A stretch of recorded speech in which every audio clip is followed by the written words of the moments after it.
winners know when to quit. I recorded a TikTok of how I ended a staff meeting not too long ago, and I got destroyed in the comments. So many people calling me a gaslighter, calling me a toxic positivity, and I had to go back and watch it. And when I did, I decided I did nothing wrong.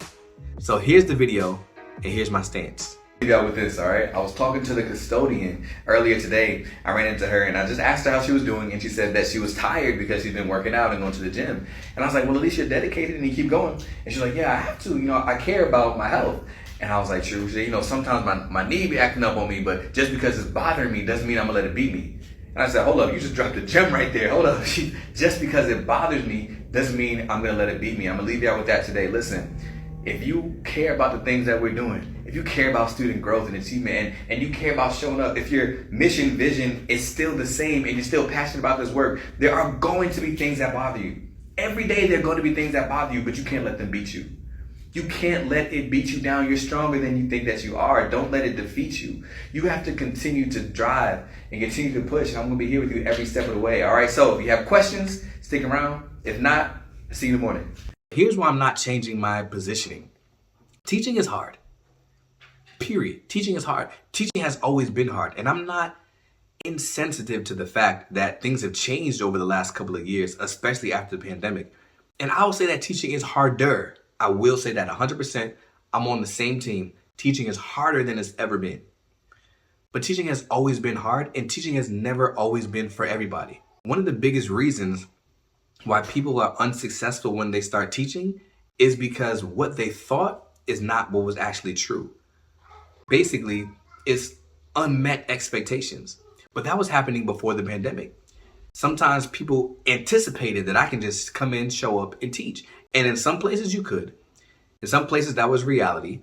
In all the systems and situations that I've worked in, that was not the reality. So I never was able to just show up and teach. Although, again, I know there are some systems that can. So right now, more systems are experiencing the fact that showing up and teaching is just not the reality.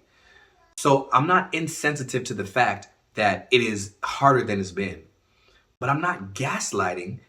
I don't think I'm gaslighting. Again, that's how you perceive it is how you perceive it. Or having toxic positivity, because I'm not telling anybody that's not supposed to be here to continuously be in a situation that is not meant for you to be in. Does that make sense? I'm not telling anybody to stick it out or to force it if this is not for you. See, people assume that I don't want teachers to quit. I never said that. That's nowhere in the video. And I can elaborate on that a little bit today. But the truth is, it's not that I don't want people to quit. It's that I don't want people or teachers whose dream and whose vision is to make an impact on this world through education to give up because they don't have the strategies in order to be successful. If this is your dream, if this is your vision, if this is what you want to do, I want to help give you the strategies, give you the tools, help give you some resources that can help you be successful, because I almost gave up too early. After year one, I was ready to throw in the towel. After year one, I was honestly like, I don't want to do this anymore, but I was through Teach for America. I kind of had a 2-year contract, and I would have had to pay back some loans if I didn't go through a year two. So I was like, let me stick it out one more time. And I learned so much in that second year, and I grew so much in that between that first, second, and third year. And I was like, man, if I'd have felt like this year one, things would be a lot different. So when I said just because it's bothering you, don't let it beat you, I'm talking about to that person who has the big dream, who has the vision, who says, I know education is for me, and that's how I'm going to make my impact on this world. There are going to be things that bother you consistently.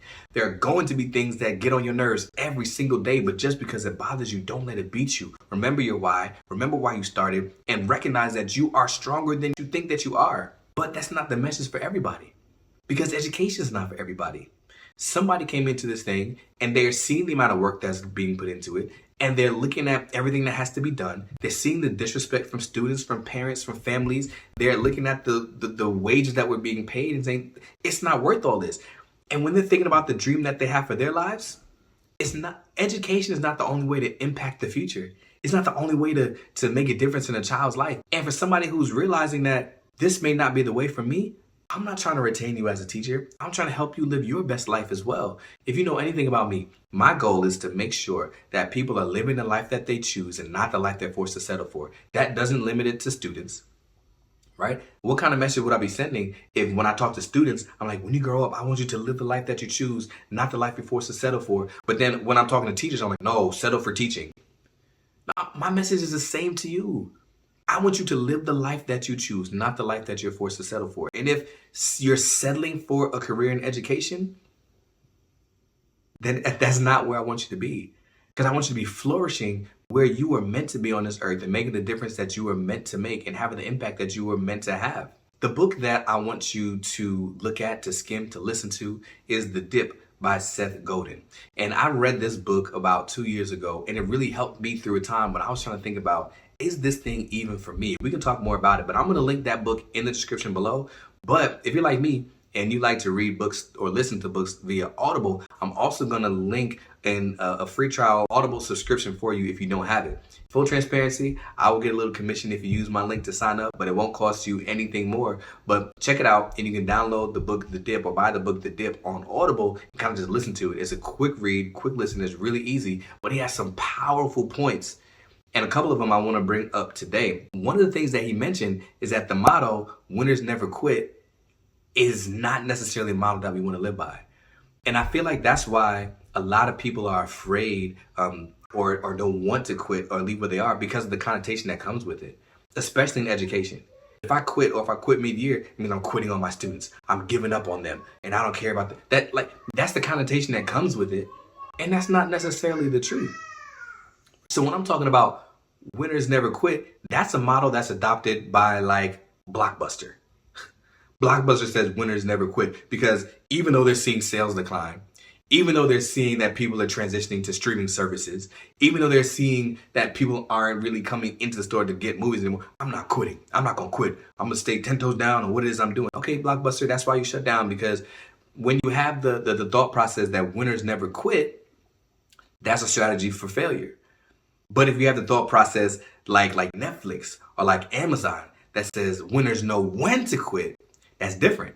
See, Netflix, they stopped sending out DVDs and they created a streaming service because they recognized that people aren't watching DVDs anymore. Now everything is online. The reason why Netflix is still around and flourishing, the reason why Amazon is still around, why Starbucks and them is still around, is because they recognize what things to quit and when to quit, not because they stuck with their initial decision. And for some of us, your initial decision was education. I'm going to link a free download in the description for questions that you can ask yourself as a teacher to decide, is it time for me to quit or is it time for me to stick? One of the things that Seth Godin mentioned in his book is to design a quitting contract. Because if you design a quitting contract in the good times, if you decide before you start what it would take for you to quit, that's a lot better than deciding in the moment. So for example, in the book, they mentioned a marathon runner where he said he would decide before the race started under what conditions it would take for him to quit. He's like, after I start running, yeah, my legs are tired. Yes, I'm thirsty. Yes, I'm dehydrated. Yes, my lungs are burning, right? But that's all part of it. So if you make a decision based off of the feelings that you're feeling in the moment, a lot of times you're going to make the wrong decision. But when you are level-headed and clear mind and in a good place, then he said, okay, I would only quit if I'm feeling this pain. I'll only quit if I'm experiencing that. So that way, you've already decided under what circumstances it will be for you to quit. For you watching this video all the way to this point, I'm going to be fully transparent and I'm going to give you my quitting contract. And for me, my biggest priority in my life is my family. So I said that I would quit if what my job is requiring me to do then begins to take away from how I'm able to show up for my family. I'm very cognizant of that. My second highest priority is my passion, which is creating content, right? Which is school speaking, which is developing what I'm doing in the schools as a school administrator. So that's secondary, but I'm very careful to not misplace that. So what is secondary starts to try to become my primary, that's when I'll quit. And I fully believe that God is going to put me in a position that I don't have to make that sacrifice. He's not going to make me sacrifice my family, right, for my finances or for my job. So that's the agreement. That's the quitting contract that I have. So again, in the description down below, you can download the questions to ask yourself to decide your quitting contract. What would it take for you to quit? And if you're not hitting that, if that hasn't happened, then that's when you stick it out. In the next video, we're going to talk about why so many teachers are leaving. So make sure you subscribe so you don't miss that. But in the meantime, check out this video if you are interested in someday becoming an administrator. Got some pointers for you to see if it's the job for you.